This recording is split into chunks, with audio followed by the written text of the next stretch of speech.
दो शब्द हैं, एक है आमंत्रण और दूसरा निमंत्रण। तो आमंत्रण और निमंत्रण दोनों शब्दों में अक्सर दुविधा की स्थिति पैदा हो जाती है कि आखिर कौन से शब्द का प्रयोग करें। आमंत्रण और निमंत्रण दोनों में मंत्रण शब्द एक ही है, जिनमें उपसर्ग के कारण थोड़ा सा परिवर्तन आया है वर्तनी में। यानी जब मंत्रण में नी उपसर्ग लगाया गया है तो वहाँ बन गया है निमंत्रण, और आ उपसर्ग जब लगाया गया तो वहाँ बन गया आमंत्रण। परंतु इन दोनों की वर्तनी में तो बदलाव आया है, पर अर्थ दोनों का एक ही है। यानी आमंत्रण का अर्थ भी बुलावा देना है और निमंत्रण का अर्थ भी बुलावा देना है।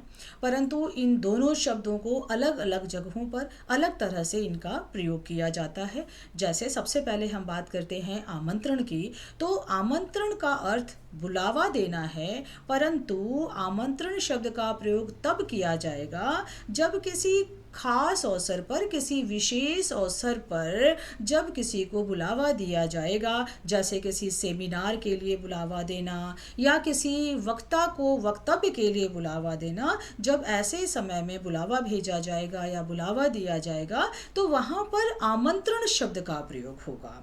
लेकिन वहीं निमंत्रण, निमंत्रण जो है वो निमंत्रण शब्द का प्रयोग जब किसी को किसी त्योहार, किसी उत्सव, शादी विवाह या किसी दावत के लिए जब बुलाया जाएगा तो वहाँ पर निमंत्रण शब्द का प्रयोग होगा। ये सूक्ष्म अंतर है जिसे हमें दोनों शब्दों का प्रयोग करते समय विशेष तौर पर ध्यान रखना चाहिए। यानी आमंत्रण जो है किसी विशेष अवसर पर, किसी विशेष आयोजन पर, जैसे सभा, सेमिनार या किसी वक्तव्य के लिए आमंत्रित करने के लिए, वहाँ पर आमंत्रण शब्द का प्रयोग होगा। और जब किसी त्योहार, किसी समारोह के लिए, किसी शादी विवाह या पार्टी के लिए जब किसी को बुलावा देना है तो वहाँ पर निमंत्रण शब्द का प्रयोग होगा।